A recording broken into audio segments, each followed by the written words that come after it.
Good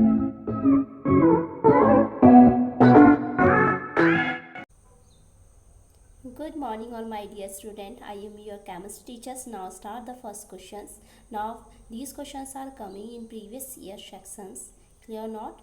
Now previous year questions are very important. Now you will be revise it. Okay.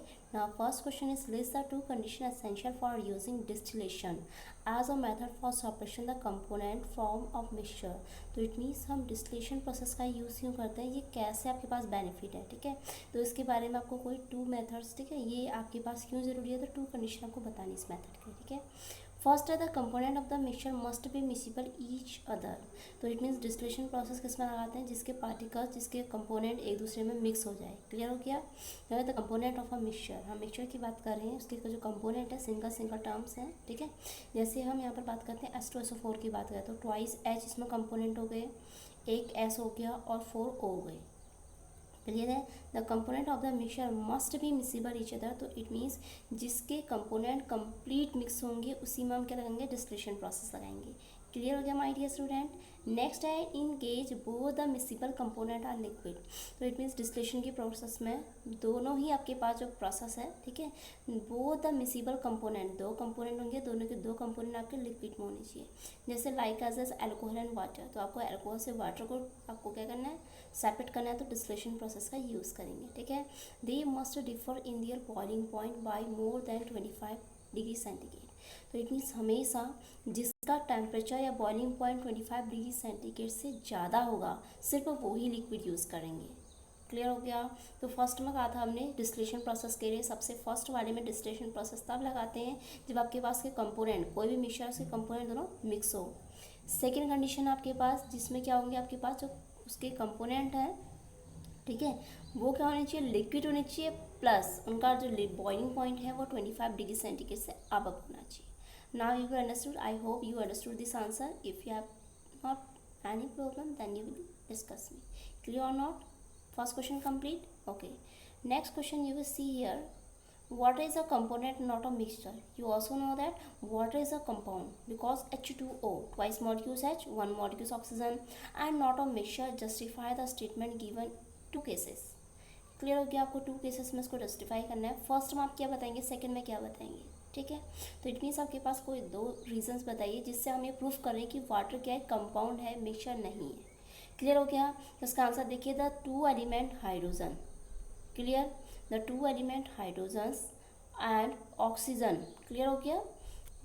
To element of hydrogens and one oxygen are combined chemically to form H2O which boils at the fix temperature. तो it means आप देखोगे H2O molecules में twice molecules of hydrogen है, one molecules XO है। Clear हो गया। तो क्या फॉर्मेशन कर रहा है, वाटर। तो फर्स्ट वाले में हमने ये बताया कि उसमें कंपाउंड, देखिए ये कह रहे हैं आपसे कि कंपाउंड है, कंपाउंड में हमेशा याद रखिएगा एलिमेंट्स यूज होते हैं। क्लियर हो गया। कंपाउंड एक कॉम्बो होता है, कॉम्बो मीन्स एडिशन फॉर्म में, जैसे आपका H2SO4 हो गया, H2 हो गया, HNO3 हो गया, HCl हो गया, बहुत सारे ऐसे हो गए। तो फर्स्ट वाले में समझ में आया कि कंपाउंड इसलिए है क्योंकि उसमें twice molecules of hydrogen use हो रहे हैं, वन मॉलिक्यूल्स ऑक्सीजन का हो रहा है। तो केमिकली ये कंबाइन होंगे और फॉर्मेशन में क्या होगा, H2O फॉर्मेशन होगा। क्लियर हो गया। नेक्स्ट प्रॉपर्टी देखिए बेटा, the properties of water are all together different from the substituent element. तो इट मीन्स जो वाटर की प्रॉपर्टी होती है, ठीक है, जो वाटर मॉलिक्यूल्स की प्रॉपर्टी है, ठीक है, the properties of water are all together different from the constituent element. Example, molecular hydrogen H2 is combustible and molecular oxygen O2 support combustion. Clear हो गया। But H2O is extinguish fire. तो it means यहाँ पर आपके पास case क्या देखिएगा, जब आप H2 की बात करते हैं, ये भी आपके पास क्या होता है, फर्स्ट वाला आपके पास क्या है, कंबस्टर, मतलब ये क्या करता है, आग को ज़्यादा बढ़ा देता है, कंबशन ज़्यादा कर देता है। वैसे ही O2 भी क्या करता है, सपोर्ट करता है कंबशन को। कंबशन मतलब जैसे कोई चीज़ जल रही होगी, अगर आपको पता है जब मैग्नीशियम रिबन के बारे में या किसी चीज़ के बारे में आपने पढ़ा था केमिकल लैब में, तो वहाँ पर क्या होता है, कोई भी चीज़ तब जलती है जब क्या होती है, ऑक्सीजन की प्रेजेंस ही होती है। क्लियर हो गया। तो यहाँ पर भी आपके पास H2 और O2 की प्रोसेस के लिए H2 और O2 के लिए ऑक्सीजन की प्रेजेंस ही है, ठीक है। H2 भी ज़्यादा कम्बशबल होता है और O2 भी, ठीक है, कम्बशन होता है। बट वाटर क्या करता है, इसका अपोज करता है, वो तो आग जलाने में काम करती है या आग बुझाने में काम करता है। तो इट मीन्स आपसे कह रहे हैं कि properties of water are all together different from constitute particles. तो इसमें सेपरेट सेपरेट पार्टिकल्स है, H2O की प्रॉपर्टी बिल्कुल ही डिफरेंट है। तो H2O को ज़्यादा प्रायोरिटी दोगे तो H2O क्या होगा आपके पास, जो कंप्लीट फॉर्मेशन बन पाए, कंप्लीट बन गया compound, that is known as your compound. आपको प्रूफ ये करना था कि वाटर एक कंपाउंड है। कंपाउंड में याद रखिएगा क्या होते हैं, छोटे छोटे एलिमेंट ऐड होते हैं और एक चीज़ फॉर्मेशन होती है, यहाँ पर H2 और O2 ऐड हुआ H2O फॉर्मेशन की। क्लियर और not? These two property you will be understood. तो इट मीन्स यहाँ पर क्वेश्चन आपके पास था, water is a compound and not a mixture, justify the statement to condition reasons. First one is the water जो आपके पास H2O formation हुआ है, 2 H हाइड्रोजन्स एंड ऑक्सीजन से मिलकर बना तो कंपाउंड हो गया। ठीक है, नेक्स्ट आपके पास हमने प्रॉपर्टीज़ के बारे में बताइए। H2 क्या करता है, आपको जलाने का काम करता है, O2 भी आपको जलाने का काम करता है, जबकि वाटर जो है आपके पास आपको बुझाने का काम करता है। तो H2O ने अपनी अलग प्रॉपर्टी दिखाई। क्लियर हो गया my dear student? Okay, this question you will be understood. Next question है बेटा, right one property of suspension. अच्छा, सस्पेंशन देखिए, सबसे पहले हमने बात की थी ट्रू सॉल्यूशन की, कोलोइड सॉल्यूशन की और सस्पेंशन की। 3 चीज़ें थी आपके पास। ठीक है, सबसे पहले बताया था ना ट्रू सॉल्यूशन, नोट्स में बताया था ट्रू सॉल्यूशन के पार्टिकल जो घरों में आप पानी पीते हैं बहुत ज़्यादा छोटे होते हैं, you can not seen with the necked eyes, तो आप नेक्ड आइज से नहीं पहचान पाएंगे। दूसरा होता है कोलोइडल पार्टिकल, जिसके पार्टिकल थोड़े बड़े होते हैं एज कम्पेयर टू किसके, ट्रू सॉल्यूशन से। उसके बाद लास्ट में आता है सस्पेंशन। सस्पेंशन के पार्टिकल बहुत ज़्यादा बड़े होते हैं। ठीक है, तो इसमें कह रहे हैं, देखिए आपके पास प्रॉपर्टी क्या होगी, देखिए suspension is of heterogeneous nature, तो इट मीन सस्पेंशन जो होगा हेट्रोजीनियस नेचर का होगा, क्योंकि उसके पार्टिकल बेटा बड़े होते हैं। ठीक है, सस्पेंशन हमेशा लार्जर नंबर पे आएगा। जैसे आपके पास सैंड के पार्टिकल, आपने ग्लास में पानी लिया और जो सैंड होती है उसको डाल दोगे तो इतने बड़े बड़े पार्टिकल उसमें ऐसे ही रहेंगे। तो that is the example of heterogeneous nature. The solid particle represented one phase while the liquid in which these are present represented other phase. तो आपको पता है हमेशा सॉल्यूशन बनने के 2 फेज की रिक्वायरमेंट पड़ती है, first phase solvent, second phase solute. तो सॉल्यूट और सॉल्वेंट की बात की जाए तो यहाँ पर आपसे कह रहे हैं suspension is a heterogeneous nature, the solid part represented one phase, तो it mean solid part solute को दिखाएगा। You understood? While the liquid in which these are present represented the other phase, जो आपका सेकेंड फेज है ये आपके क्या दिखाएगा, सॉल्वेंट को दिखाएगा। Understood my dear student? Okay, next है identify solute and solvent in 80% of solution ethyl alcohol with water. देखिए, इथाइल अल्कोहल को वाटर के ग्लास में मिक्स कर रहे हैं हम। ठीक है, आपको पहचाना है कि सॉल्यूट क्या होगा, सॉल्वेंट क्या होगा। देखो, अल्कोहल भी वाटर है और जो वाटर में मिक्स कर रहे हैं वो भी वाटर फेज में, लिक्विड फेज में। It means ethyl alcohol liquid और वाटर लिक्विड, तो लिक्विड को लिक्विड में ऐड कर रहे हैं, तो आपको बताने कि सॉल्वेंट क्या होगा, सॉल्यूट क्या होगा। हमेशा याद रखिएगा, जो लेस अमाउंट में होता है उसे सॉल्यूट बोलते हैं, जो लार्जर अमाउंट में होगा उसे सॉल्वेंट कहते हैं। क्लियर है इतना? तो इट मीन्स आप देखिएगा आपके पास यहाँ पर याद रखिए, देखो एक चीज़ की गई है, identify solute and solvent in 80% of ethyl alcohol. तो इसका मतलब 80%, देखो 100% वाटर होता है, 80% तो उसमें हमने इथाइल अल्कोहल ऐड कर दिया, तो बचा कितना 20% वाटर। तो इट मीन्स हमेशा याद रखिए जो इथाइल अल्कोहल है वो 80% में है। ठीक है, तो इसका मतलब ये क्या है आपके पास, देखिए हाँ, तो 80% क्या हो जाएगा आपके पास, 80% वाला सॉल्वेंट हो जाएगा, जबकि वाटर क्या होगा, स्मॉल अमाउंट में सॉल्यूट होगा। आई hope you understood this answer. Clear और नॉट? तो इट मीन सबसे पहले हमने यहाँ पर बात करेंगे किसकी, वाटर की। वाटर 20% में रहा होगा, तो that is known as solute. तो water represent in smaller amount in solute and ethyl alcohol present in excess is solvent. Clear हो गया my dear student? These questions are coming in CBSE 2012।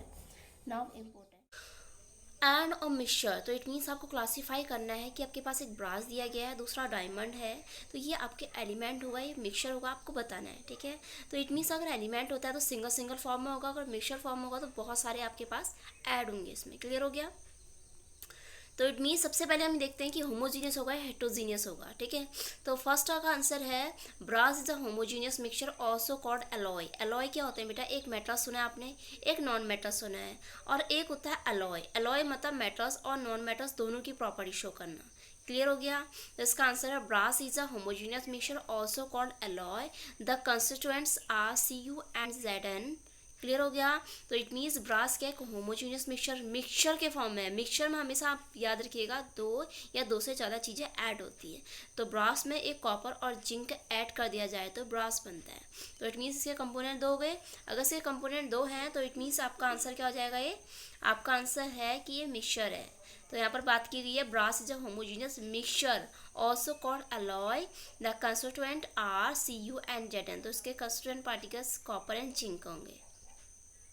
Next है diamond is an element. Diamond आपके पास element है, क्यों है? It is allotropic form of carbon, तो it means only for carbon से मिलके बना है। क्लियर हो गया? तो डायमंड क्या है? एक एलिमेंट है जो क्या है आपके पास सिर्फ कार्बन से मिलकर बना है, तो इट मीन्स कार्बन का क्या है? एलोट्रॉप्स फॉर्म है carbon. I hope you understood this answer. Clear my dear student. Next बेटा देखिएगा, how is chemical change different from physical change. अच्छा, केमिकल चेंज और physical change related to reversible and irreversible process, you will also learn that in 8th class. I hope okay. देखिए chemical change आपके पास क्या होता है, जो starting में जो प्रोसेस पार्टिकल्स होते हैं वो आफ्टर बर्निंग या आफ्टर प्रोसेस के बाद क्या होता है, पार्टिकल बिल्कुल चेंज हो जाते हैं। जैसे हम एग्जांपल ले लेते हैं, एक ही चीज़ से दोनों को समझते हैं। लेट कर लिया आपने, एक पेपर ले लिया, ठीक है।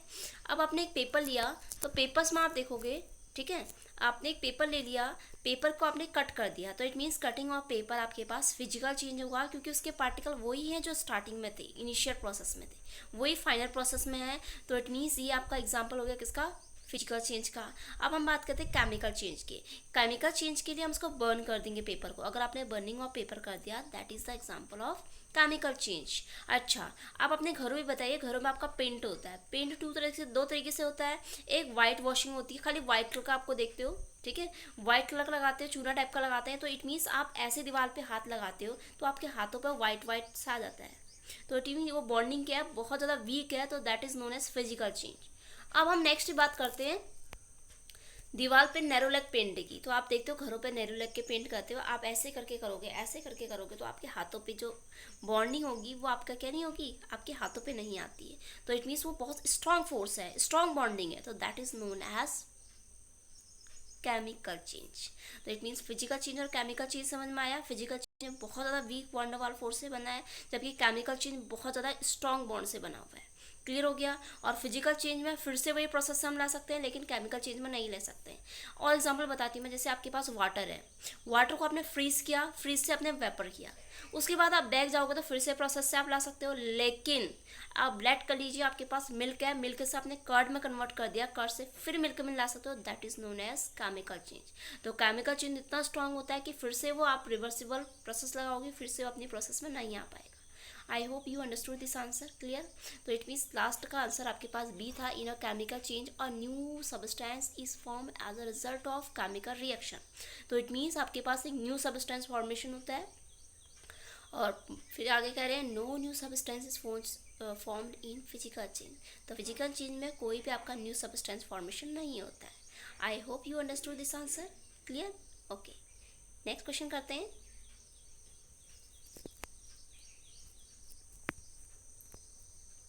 हाँ बेटा, नेक्स्ट क्वेश्चन देखिए, बहुत ही इंपॉर्टेंट क्वेश्चन है ये, प्रीवियस सेक्शन में आए हुए हैं, ठीक है, तो आपको बहुत केयरफुली ध्यान से पढ़ने हैं। The particle in a true solution can not seen with naked eyes. I hope you understood this question. कि इट मीन्स आपके पास आपको पता है ट्रू सॉल्यूशन के पार्टिकल, आप ऐसे ही बता दोगे, बिना पढ़े बता दोगे कि ट्रू सॉल्यूशन के पार्टिकल बहुत ज़्यादा छोटे होते हैं, स्मॉलर देन 1 नैनोमीटर, 1 नैनोमीटर से भी छोटे होते हैं। जबकि हम उसके बाद कोलोइडल सॉल्यूशन की बात करते हैं तो 1 नैनोमीटर से 100 नैनोमीटर के बीच में बात आती है। और उससे भी हम आगे बात करते हैं, सस्पेंशन की बात करते हैं, तो सस्पेंशन में कितने होते हैं आपके, 100 नैनोमीटर से भी कितने होंगे, ग्रेटर देन 100, तो इट मीन्स इनफाइनाइट पहुंच जाएंगे। तो why particle in a true solution cannot seen with naked eyes, because their particles are too small and smaller than 1 nanometers. Okay, and आगे क्या कर सकते हो आप, वेरी स्मॉल है पार्टिकल्स, और आप उसको डायरेक्टली सीन नहीं कर सकते हो क्योंकि उसके पार्टिकल का साइज बहुत ज़्यादा स्मॉलर है। देखिए particle size in the true solution less than 10⁻⁹ metre का, ये क्या 1 नैनोमीटर कीजिए, ठीक है। 1 नैनोमीटर इज इक्वल होता है 10⁻⁹ मीटर, ठीक है, तो इन्होंने 10⁻⁹ मीटर कहा या 1 नैनोमीटर कहा, ठीक है, बहुत लेस होता है। The particle are too small, उसके पार्टिकल्स क्या होते हैं, बहुत ज़्यादा छोटे होते हैं। क्लियर हो गया? To scattering the beam of light, तो इट मीन्स वो पार्टिकल बीम ऑफ लाइट में आते हैं, और स्कैटिंग करेंगे तो क्या होगा, आपके पास बहुत छोटे पार्टिकल हैं, पहली बात, ठीक है, और स्कैटिंग बिल्कुल नहीं कर पाएंगे क्योंकि उसके पार्टिकल क्या बहुत ज़्यादा छोटे हैं, ठीक है। The particle are too small to scatter the beam of light and therefore can not seen with naked eyes. Clear हो गया। तो इट मीन्स ट्रू सॉल्यूशन में आपका स्कैटरिंग नहीं होता है और आप नेक्ड आई से नहीं देख पाओगे क्योंकि इसके पार्टिकल का साइज बहुत ज़्यादा छोटा होता है। क्लियर। नेक्स्ट क्वेश्चन देखते हैं। नेक्स्ट क्वेश्चन, क्वेश्चन नंबर 6 देखिए, identify the heterogeneous mixture from the following. तो इट मीन्स आपको आइडेंटिफाई करना है हेट्रोजीनियस। हेट्रोजीनियस में पता है ना आपको, उसके पार्टिकल का साइज बहुत ज़्यादा बड़ा होता है, तो इट मीन्स वो कंप्लीट मिक्स नहीं हो पाएगा। ठीक है, एग्जाम्पल है air, soda water, soap water, brass, ये आपके एग्जाम्पल हो गए। ठीक है, तो इट मीन्स आपके पास क्या है, हेट्रोजीनियस मिक्सचर। हेट्रोजीनियस मिक्सचर में आपके पास कंप्लीट मिक्सिबिलिटी नहीं हो पाएगी। तो देखिए एयर, एयर कंप्लीट मिक्स हो, आपको पता है एनवायरनमेंट पर पूरा होमोजीनियस फॉर्म में। सोडा वाटर, ये भी मिक्स हो जाएगा। सोप सॉल्यूशन, सोप सॉल्यूशन में कंप्लीट पार्टिकल मिक्स नहीं हो पाते, आप देखते हो वो वाइट वाइट पीपीटी रह जाती है। जबकि ब्रास तो आपके पास कम, अभी हमने पढ़ा था कि होमोजीनियस मिक्सचर है कॉपर और जिंक। ठीक है, तो यहाँ पर हम कहेंगे soap solution is a heterogeneous mixture while the rest of are homogeneous mixture. तो इट मीन्स हाफ पार्ट इसका किस में रहेगा, हेट्रोजीनियस में रहेगा, हाफ पार्ट इसका होमोजीनियस में रहेगा। क्लियर हो गया। नेक्स्ट बेटा, नेक्स्ट क्वेश्चन आया सीबीएसई 2011 में, मोस्ट इंपॉर्टेंट। आपको क्वेश्चन समझ में नहीं आएंगे तो आप फिर से पूछिएगा, हम फिर से आपको आंसर बताएंगे। नीचे कमेंट बॉक्स में कमेंट करके पूछिए जो क्वेश्चन आपको नहीं आया। 1 to लेके 6 तक का क्वेश्चन हमने इसमें ऐड किए हैं, ओनली 6 क्वेश्चन। क्लियर। तो 1 by 1 आप क्वेश्चंस को रिवाइज कीजिए। अगर आपको कोई क्वेश्चन नहीं अंडरस्टूड में नहीं अंडरस्टैंडिंग होता है देन आप मेरे को फिर से बताइएगा। ठीक है बेटा, फिर से बताएंगे हम आपको। तो इट मीन्स इसका आंसर है right the 2 component colloidal solution. Give an example. अच्छा, कोलोइडल सॉल्यूशन में हमेशा याद रखिए, सॉल्यूशन की बात की जाए तो सॉल्यूशन में हमेशा याद रखिएगा सॉल्यूट और सॉल्वेंट होगा। ठीक है, the 2 component of colloidal solution are disperse phase and dispersion medium. Clear हो गया। डिस्पर्स फेस और डिस्पर्शन मीडियम क्या होता है बेटा, डिस्पर्स फेस आपके पास सॉल्यूट होगा, डिस्पर्शन मीडियम आपके पास सॉल्वेंट होगा। For example of colloidal solution of starch in water, तो एक स्टार्च है एक वाटर है, दो चीज़ें स्टार्च और वाटर। तो स्टार्च डिस्पर्स फेज मतलब सॉल्यूट होगा और वाटर डिस्पर्शन मीडियम मतलब सॉल्वेंट होगा।